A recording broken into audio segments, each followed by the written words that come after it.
다음으로 M7 세 번째 종목 구글의 모회사 알파벳 살펴보도록 하겠습니다. 알파벳의 이번 주 주가 추이를 살펴보면 16일에는 주가가 최고 3.9% 상승하면서 52주 신고가를 경신했습니다. 그 이후에는 2거래일 연속 윗꼬리 달고 내려오는 모습이지만 12월 들어서 박스권을 시원하게 돌파하려는 흐름 보여주고 있습니다. 이렇게 알파벳의 박스권 돌파의 가장 큰 이유는 바로 양자 컴퓨터 개발 소식에 있겠죠. 14년이 걸리는 문제를 5분 만에 해결할 수 있다는 양자 컴퓨터를 개발했다라는 소식이 전해졌는데요. 세계에서 가장 빠른 슈퍼컴퓨터임은 물론이고 5년 전에 구글이 1만 년이 걸린다고 한 문제를 몇 분 안에 풀 수 있다라고 한 것에 비하면 굉장히 빠른 개발 속도입니다. 이 양자 컴퓨터에는 구글이 자체 개발한 윌로우 칩이 내장되어 있는데요. 그동안 양자 컴퓨팅은 정보를 사용하는 기본 단위인 큐피트의 수가 늘어날수록 오류의 범위도 넓어졌습니다. 이번에 구글이 이러한 고질적인 문제를 해결한 건데요. 이번 윌로우 칩으로 큐비트를 서로 연결해서 큐비트의 수가 증가할수록 오히려 정확도가 높아지고 실시간으로 오류를 수정할 수 있는 기술도 개발했다고 합니다. 구글 측은 기존 컴퓨터가 풀지 못했던 문제에 대한 해결 사례를 내년에 발표할 예정이다라는 내용도 전했는데요.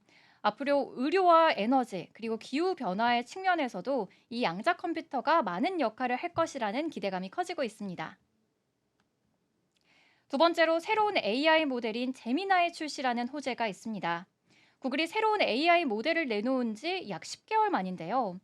제미나이 2.0은 텍스트는 물론이고 이미지와 동영상을 갖춘 기능까지 선보였습니다. 지난 5월에 선보인 프로젝트 아스트라의 2.0을 탑재해서 더욱 대화가 자연스러워지고 응답 속도와 기억력까지 높아졌다고 합니다. 그렇다면 구글의 AI 대항마는 누구일까요? 바로 오픈 AI입니다. 현지 시간 16일 오픈 AI는 챗 GPT 서치를 모든 사용자에게 공개했습니다. 그동안 유료로만 제공했던 서비스를 모두에게 무료로 제공을 하게 된 건데요.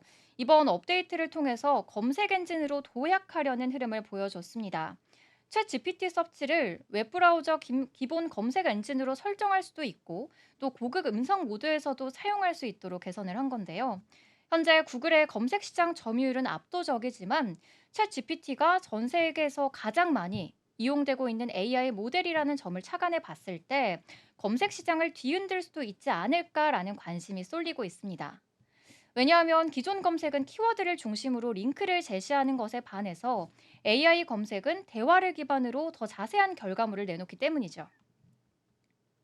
이 자료는 구글과 비교한 챗GPT의 국내 이용자 수 추이인데요. 챗GPT는 우상향 곡선을 그리는 것과 다르게 구글의 제미나이는 오히려 감소하는 모습을 보이고 있죠. 실제로 전 세계 챗GPT의 주간 이용자 수는 2억 5천만 명으로 지난해보다 1.5배나 증가했다고 합니다. 또 시장 조사 기업인 가트너는 AI 검색 방식이 자리를 잡으면서 2026년까지 기존 검색 엔진량의 25%가 감소할 것이다. 구글의 영역이 감소할 것이라고 언급하기도 했습니다.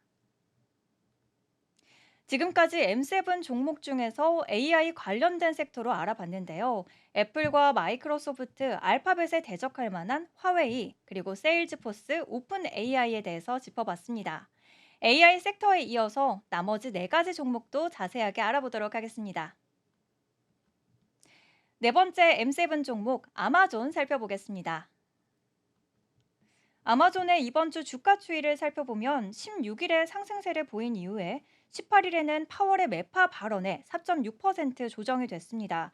하반기에 전반적으로 박스권을 돌파하려는 움직임을 보여주고 있다는 점은 유의미한데요. 자세하게 최근 이슈 짚어보도록 하겠습니다. 최근 아마존은 AI에 대해서 적극적인 도전장을 내밀었죠. 첫 번째로 새로운 생성형 AI 모델인 노바를 공개하고 오픈 AI와 구글의 도전장을 내밀었습니다. 첫 자체 AI 모델인 타이탄을 출시한 지 1년 8개월 만인데요. 가장 눈에 띄는 모델은 아마존이 처음으로 내놓은 영상 생성 AI 모델 노바1인데요. 영상 잠시 보여드리도록 하겠습니다. 노바릴은 이렇게 자연어 명령을 입력하면 6초에서 2분 길이의 영상을 만들어준다고 하는데요. 마케팅과 광고 목적의 영상을 생성하는데도 탁월하다는 내용을 내놓았습니다. 그리고 아마존은 새로운 AI 칩으로 엔비디아와의 정면 승부도 예고를 했는데요. 신형 AI 칩인 트라이니엄 3를 공개한 것입니다. 직전 모델보다도 2배 더 많은 컴퓨팅을 제공할 뿐만 아니라 효율성은 40%나 더 높아질 것이라고 언급을 했습니다. 그렇다면 아마존과 대적할 만한 경쟁사도 알아봐야겠죠. M7 아마존의 대항마 W7 월마트 짚어보도록 하겠습니다.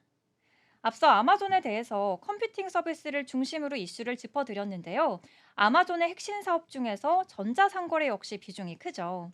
월마트가 최근 몇 년간 아마존과의 전자상거래 경쟁에서 우위를 점하기 위해서 다양한 전략을 추진해 왔습니다. 크게 물류 네트워크 강화와 그리고 서드파티 셀러에 집중하고 있는데요. 첫 번째로 물류 네트워크 강화 살펴보도록 하겠습니다.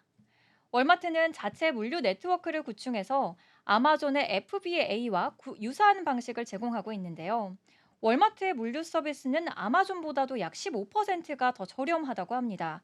비용적인 효율성을 중요시하는 판매자들에게 좋은 선택지가 아닐 수 없겠죠. 이로 인해서 아마존은 FBA 수수료 인상에 대해서 더 압박을 받고 있다는 내용이 전해지기도 했습니다. 두 번째로 월마트의 실적 호조인데요. 최근 3분기 실적 보고서에서 매출이 1,696억 달러로 전년 동기 대비해서 5.5% 증가했습니다. 3분기 실적이 시장 전망치를 웃돈 것에 이어서 연말 쇼핑 시즌이 포함된 4분기에도 호조가 예상이 되고 있는데요. 월마트는 3분기 실적 성장에 대해서 이렇게 언급을 했습니다. 주로 상위 소득 가계 계층의 점유율이 증가했다라고 말한 건데요. 그리고 디지털 상거래와 구독 영역에서도 빠른 성장이 나타나고 있습니다. 월마트는 아마존의 프라임과 경쟁하기 위해서 월마트 플러스 서비스를 제공하고 있는데요. 미국의 애널리스트는 이에 대해서 아마존 프라임 멤버십이 성장기가 아닌 침체기에 있다라고 언급을 하면서 월마트 플러스 성장은 이제 막 시작되었다라고 강조하기도 했습니다.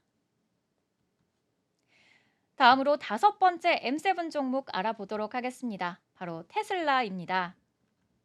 이번 주 테슬라 주가 살펴볼까요? 고공행진을 이어가다가 현지 시간 18일 미증시 하락세 8% 조정된 바 있습니다.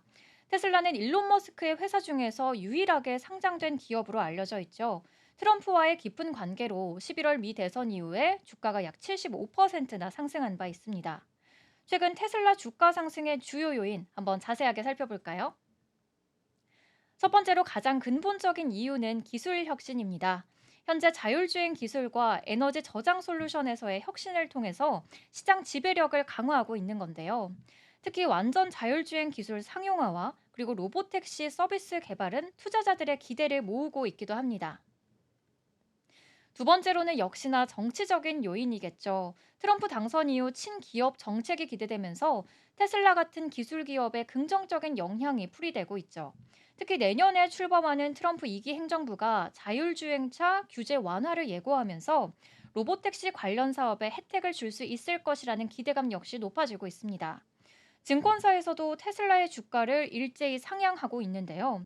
테슬라의 분석가로 유명한 웨드부시 증권 애널리스트 댄 아이브스는 테슬라 목표 주가를 기존 400달러에서 515달러로 크게 상향했습니다.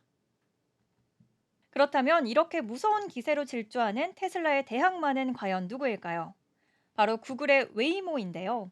웨이모는 구글의 자율주행 자회사로 알려져 있습니다. 테슬라와는 경쟁 관계에 있는데요. 최근 GM이 로보택시에서 철수하겠다라고 밝히면서 테슬라의 경쟁자는 구글의 웨이모로 집중돼 있습니다. 최근 웨이모가 일본 도쿄에서 시범 운행을 시작으로 해외 진출을 시작을 했습니다.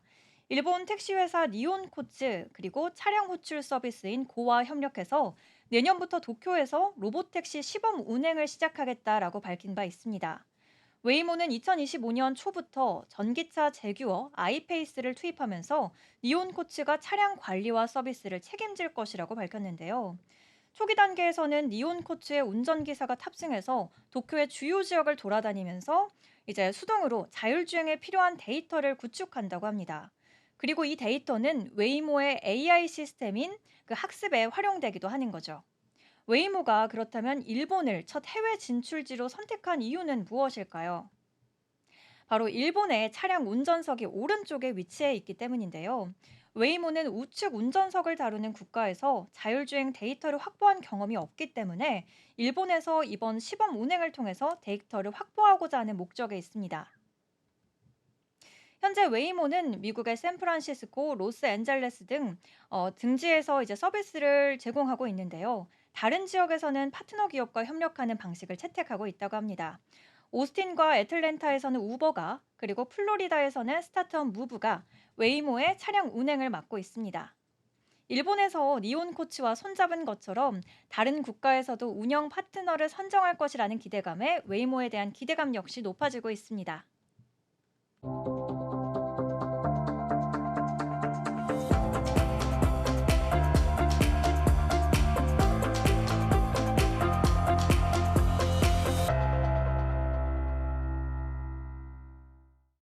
지금 바로 구독을 눌러보세요. 실시간 경제 뉴스, 투자 전문가들의 다양한 시황과 정확한 분석, 또 알찬 투자 정보까지 신뢰할 수 있는 저희 서울경제TV와 함께하세요.